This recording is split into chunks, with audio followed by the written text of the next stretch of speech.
से अधिक संपत्ति मामले में अखिलेश यादव और यादव परिवार को लेकर आज सुप्रीम कोर्ट में अहम सुनवाई होने वाली है। ऐसे में इससे पहले 5 दिसंबर 2022 को आय से अधिक संपत्ति मामले में सुप्रीम कोर्ट में सुनवाई हुई थी। तब जो अखिलेश यादव की ओर से पेश हुए थे सुप्रीम कोर्ट के वरिष्ठ वकील है कपिल सिब्बल, उन्होंने कहा था कि सीबीआई ने बाकायदा हलफनामा दाखिल कर सुप्रीम कोर्ट में कहा था कि इस मामले को बंद किया जा चुका है। ऐसे में इस केस को चलाने के कोई औचित्य नहीं है। याचिकाकर्ता जिन्होंने आरोप लगाया था पूर्व कांग्रेसी नेता हैं और पेशे से वकील हैं विश्वनाथ चतुर्वेदी, उन्होंने कहा कि सीबीआई इस पूरे मामले को ठंडे बस्ते में डालना चाहती है। तो निश्चित रूप से सीबीआई पर भी कहीं ना कहीं जो याचिकाकर्ता है उन्होंने प्रश्न चिन्ह लगा दिया है। आपको बता दें कि आय से अधिक संपत्ति मामले में यादव परिवार पर गंभीर आरोप लगे थे। तब सुप्रीम कोर्ट ने सीबीआई को आदेश दिया था कि जांच कराई जाए। हालांकि सीबीआई ने इस पूरे मामले में कहीं ना कहीं हलफनामा दायर किया था और बताया था कि इसमें ऐसा कुछ नहीं है और इस केस को बंद किया जाना चाहिए। तो निश्चित रूप से आज एक महत्वपूर्ण सुनवाई है, क्योंकि पिछली बार जब सुनवाई हुई थी तो सुप्रीम कोर्ट ने यह भी कहा था कि भले ही मुलायम सिंह यादव जी हमारे बीच में नहीं है, लेकिन जिन लोगों पे और भी लोगों पे आरोप लगा है उन पर तो केस है और उन पर कहीं ना कहीं ये कार्रवाई चल रही है या सुनवाई जो है वो होनी ही चाहिए।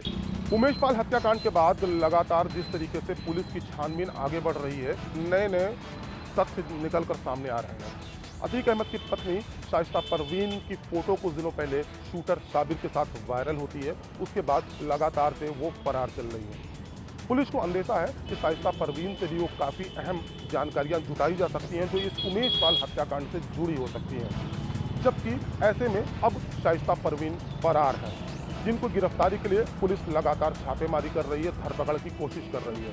इसी बीच शाइस्ता परवीन ने इलाहाबाद हाई कोर्ट में अग्रिम जमानत की एक याचिका दाखिल की है। शाइस्ता की माने तो शाइस्ता ने स्पष्ट रूप से कहा है कि इस पूरे हत्याकांड से हमारा और हमारे परिवार का कोई लेना देना नहीं है। हमको राजनीतिक विद्वेष के चलते इस मामले में घसीटा जा रहा है। गिरफ्तारी से बचने के लिए शाइस्ता का ये कदम कितना कारगर होगा, ये तो जब माननीय हाईकोर्ट का फैसला आएगा, जब उसको सुनवाई होगी तब निकलकर सामने आएगा। फिलहाल पुलिस लगातार दबिश दे रही है और छापेमारी कर रही है, जिससे शाइस्ता परवीन को जल्द गिरफ्तार करके इस हत्याकांड की कड़ी को सुलझाया जा सके। तो Vivek Pandey, news 1 India, Prayagraj. OBC survey की रिपोर्ट सौंपे जाने के बाद से ही सियासी दलों ने अपनी अपनी कमर कस ली है। भाजपा वहीं अपने बूथ को मजबूत करने के इरादे से वोटर लिस्ट पर फोकस कर रही है, तो वहीं सपा लगातार बैठकों के दौर को जारी रखते हुए इस मुकाम को हासिल करने के लिए मेहनत करती नजर आ रही है। वहीं बसपा अपने उम्मीदवारों पे खड़ा उतरने के लिए मेहनत कर रही है, तो वहीं कांग्रेस ने भी अपनी कमर कसते हुए अपने उम्मीदवारों की लिस्ट को ताजा करने की सियासी पकड़ तेज कर ली है। 2024 के चुनाव से पहले भारतीय जनता पार्टी और यूपी की योगी सरकार लगातार लक्ष्य लेकर चल रही है कि ज्यादा से ज्यादा लाभार्थियों तक केंद्र और प्रदेश सरकार की योजनाओं को पहुंचाया जाए, जिसको लेकर लक्ष्य है कि 10 करोड़ लोगों तक उत्तर प्रदेश सरकार और केंद्र सरकार के किए गए कामों और उनके लाभार्थियों की संख्या पहुंचाई जाए। जो भाषण राष्ट्रपति ने सदन में दिया, उसके जरिए मोदी सरकार की नीतियां, मोदी सरकार के काम लोगों को बताए जाए। हालांकि ये पहला चरण है जिसमें भारतीय जनता पार्टी इस दिशा में लगातार आगे बढ़ रही है। वहीं उत्तर प्रदेश में होने वाले निकाय चुनाव को लेकर भी भारतीय जनता पार्टी और मुख्यमंत्री योगी लगातार मैदान में डटे हैं। मुख्यमंत्री प्रदेश भर के जिलों का दौरा कर रहे हैं और कोशिश है कि ज्यादा से ज्यादा योजनाएं जिनका जिक्र था संकल्प पत्र में, उनको पूरा किया जाए और लोगों तक संदेश दिया जाए कि जो कहा सो किया। कैमरामैन अमित शाहनी के साथ मैं इसके वाजपेयी, न्यूज़ 1 इंडिया, लखनऊ। चुनाव 2024 को लेकर समाजवादी पार्टी पूरी तरीके से तैयार हो चुकी है। मैनपुरी मॉडल को लेकर अब समाजवादी पार्टी हर लोकसभा सीट पर 10-10 युवाओं की कोर कमेटी बनाएगी। 10-10 युवाओं की कोर कमेटी डायरेक्ट प्रत्याशी को या फिर प्रदेश मुख्यालय को रिपोर्ट करेगी। इसके अलावा कोर कमेटी के जो युवा बूथवार है वो खुफिया रिपोर्ट तैयार करेंगे। इसको लेकर समाजवादी पार्टी के राष्ट्रीय अध्यक्ष अखिलेश यादव बैठक कर चुके हैं। तो अब एक नया प्रयोग लोकसभा चुनाव को लेकर समाजवादी करती हुई नजर आएगी। गरीब महिलाओं की संपत्ति पर कुछ भूमाफिया कब्जा कर रहे थे। इस पूरे मामले में न्यूज़ 1 इंडिया ने इस खबर को बड़ी ही प्रमुखता के साथ दिखाया और पीड़ित महिला को कहीं ना कहीं न्याय मिलता दिख रहा है। बता दूं कि रात के अंधेरे में कुछ भूमाफियाओं ने करोड़ों रुपए की जमीन पर कब्जा करने की कोशिश की और महिला की फसल तक उजाड़ दी। जिसके बाद न्यूज़ 1 इंडिया ने इस खबर को बड़ी प्रमुखता के साथ दिखाया और पीड़ित महिला ने कोतवाली पहुंचकर पुलिस को तहरीर दी। पुलिस ने इस पूरे मामले में 3 भूमाफियाओं के खिलाफ मुकदमा दर्ज कर लिया है। और जांच पड़ताल शुरू कर दी है। पुलिस का दावा है कि जल्दी भूमाफियाओं को गिरफ्तार करके जेल भेजा जाएगा। आखिर बुलंदशहर की डीवाई पुलिस ने फर्जी विधायक बनकर, बीजेपी का फर्जी विधायक बनकर अधिक लोग बेरोजगारों से ठगी करने वाले एक साते ठग संजय ओझा को गिरफ्तार कर ही लिया है। ये साते ठग संजय ओझा कप्तान और अन्य अधिकारियों को फोन करता था। अगर ये अधिकारी इनकी बात नहीं मानते थे तो ये डीजीपी और गृह सचिव तक फोन करता था और लोगों को पुलिस से और अधिकारियों से काम करवाने के लिए मोटी रकम वसूलता था। ये जनवरी माह में डीवाई पुलिस ने एक फर्जी डिप्टी कमांडेंट भूपेंद्र को गिरफ्तार करके जेल भेजा था। ये उसी का साथी बताया जा रहा है। अब तक इन्होंने लगभग सैकड़ों लोगों को अपनी ठगी का शिकार बनाया जा चुका है। अब देखना ये है कि पुलिस आखिर इसमें कितने और लोगों को निकालती है, कि ये कितना बड़ा रैकेट है और ये कहाँ इन्होंने ठगी की है। और ये अधिकारियों को अपने आप को बिलसी का विधायक, फर्जी विधायक बताता, बिलसी का विधायक बताता था कि मैं भाजपा से विधायक हूँ।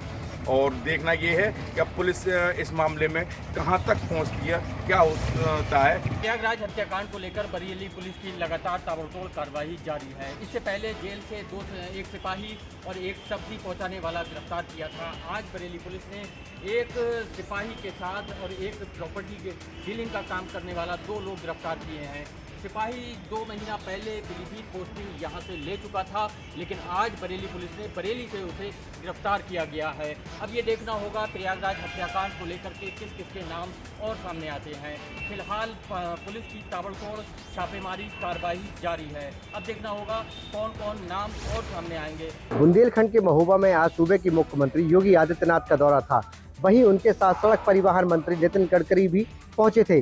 पूरे कार्यक्रम के दौरान लगभग 5000 करोड़ की जो परियोजना थी उसका शिलान्यास एवं उद्घाटन किया गया। वहीं नितिन गडकरी द्वारा सीएम योगी आदित्यनाथ की जमकर तारीफ की गई। वहीं योगी आदित्यनाथ के बुलडोजर को सही ठहराते हुए अपराधियों पर जो कार्रवाई की जा रही है उसको ठीक ठहराया। नितिन गडकरी ने 2024 तक बुंदेलखंड वासियों से ये वादा किया कि उनकी जो सड़कें हैं वो अमेरिका की सड़कों से बेहतर हो जाएंगी। मुख्यमंत्री योगी आदित्यनाथ ने गोरक्षनाथ मंदिर में लगाई जनता दर्शन का कार्यक्रम। पूर्वांचल के अनेक जिलों से आई जनताओं की सुनी समस्याओं के निस्तारण के लिए संबंधित अधिकारियों को दिया दिशा निर्देश। आज मुख्यमंत्री के जनता दरबार में 400 लोगों ने लगाई अपनी हाजिरी। 400 लोगों की समस्याओं से रूबरू हुए उत्तर प्रदेश के मुख्यमंत्री योगी आदित्यनाथ। दौरा करने आई केंद्रीय मंत्री साधु गंगोत्री ने जनप्रतिनिधियों के साथ बैठक कर जिले की समस्या सुनी और चौपाल लगाकर लोगों की शिकायतें सुनकर निस्तारण के निर्देश भी दिए। केंद्रीय मंत्री महोबा में सीएम योगी और नितिन गडकरी के कार्यक्रम में शामिल होने के लिए हमीरपुर दौरे पर आई थी। इस दौरान जिले में पिछले वर्ष तक पेयजल की समस्या से निजात दिलाने के लिए केंद्र सरकार द्वारा चलाई जा रही योजना नमामि गंगे के बारे में भी जानकारी दी। उत्तराखंड का ग्रीष्मकालीन बजट सत्र आज से गैरसैंण में शुरू हो रहा है। मेरे ठीक पीछे इस वक्त आप देखें तो ये गैरसैंण का विधानसभा भवन है। राज्यपाल के अभिभाषण से आज विधानसभा सत्र की शुरुआत हो रही है और आज ही राज्य सरकार की कैबिनेट बैठक भी होगी, जबकि आज राज्य सरकार प्रस्तावित अपने कानूनों पर भी कैबिनेट के सहयोगियों के साथ चर्चा कर उसे आगे पटल पर रख सकती है। आज 13 तारीख से 18 तारीख तक विधानसभा सत्र का संचालन प्रस्तावित है और सत्र के मद्देनजर तमाम व्यवस्थाएं गैरसैंण में की गई हैं, क्योंकि राज्यपाल के अभिभाषण में 100% प्रोटोकॉल का भी पालन किया जाना है।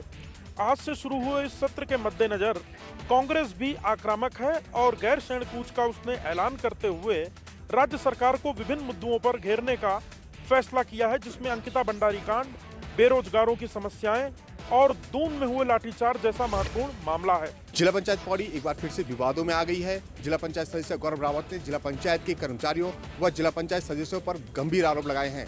जिला पंचायत सदस्य गौरव रावत ने जिला पंचायत पर रक्त कानून को लेकर उल्लंघन करने का आरोप लगाया है। वहीं इस पूरे मामले में जिला पंचायत अध्यक्ष शांति देवी ने अपने संख्या बल के साथ जिला अधिकारी से मुलाकात की और उन्होंने साफ कहा है कि जो भी आरोप जिला पंचायत सदस्य गौरव रावत द्वारा जिला पंचायत में लगाए गए हैं वे निराधार हैं। अब देखना होगा कि शासन स्तर पर चल रही फाइल किस तरह से जिला पंचायत सदस्यों व उनके कर्मचारियों को बचा पाती है।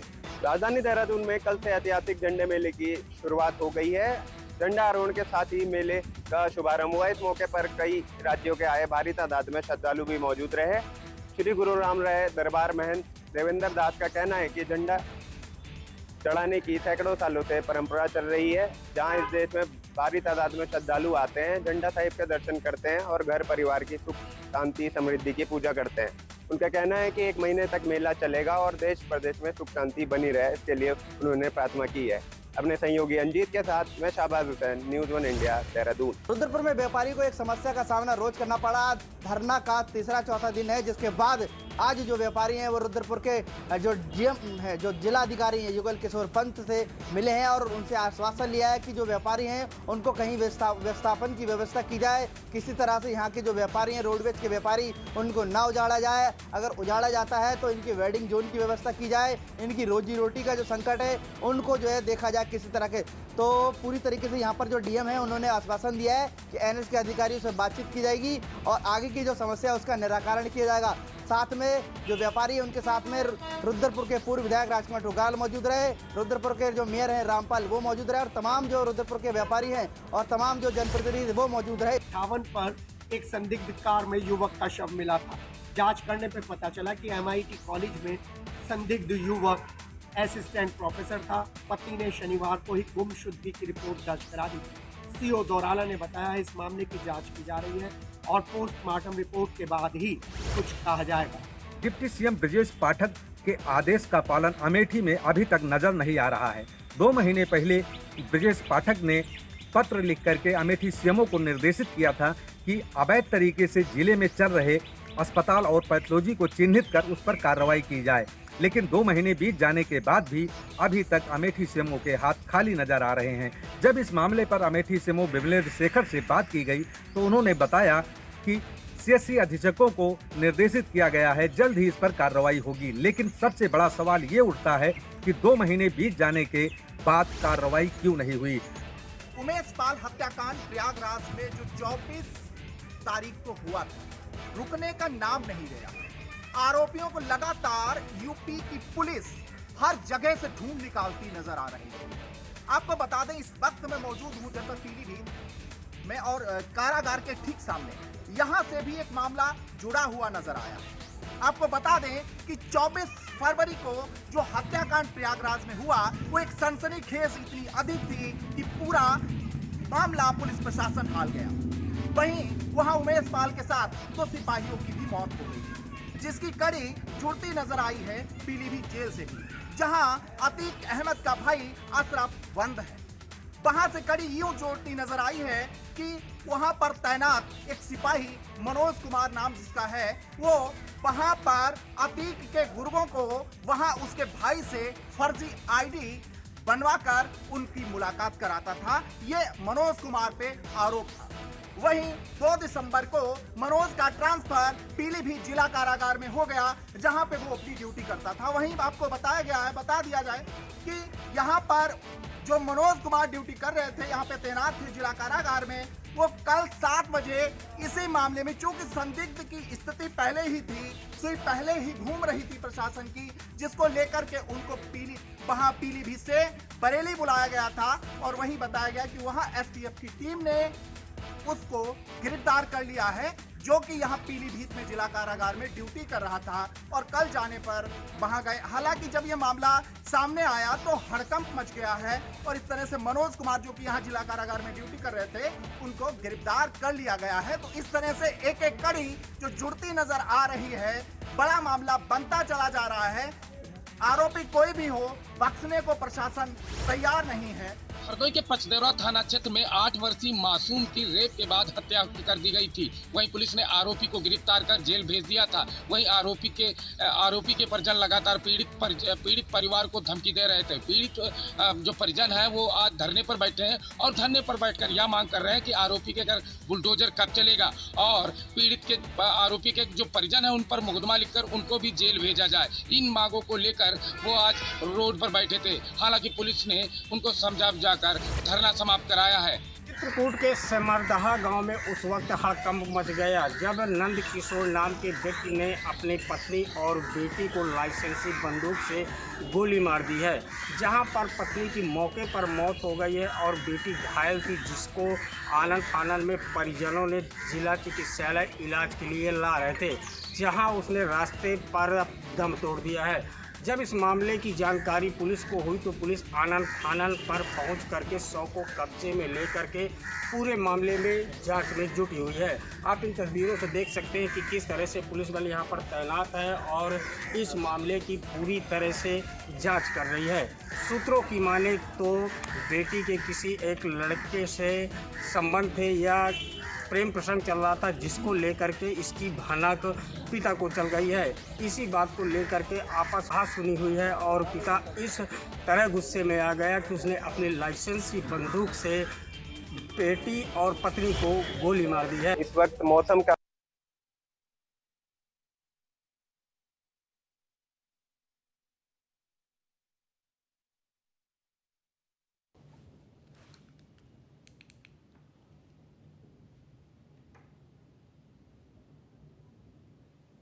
इस शिकायत का संज्ञान लेते हुए जिलाधिकारी सोनिका ने संबंधित विभाग और अधिकारियों को निर्देशित किया है कि जहां भी ऐसी समस्या आ रही है या पाइपलाइन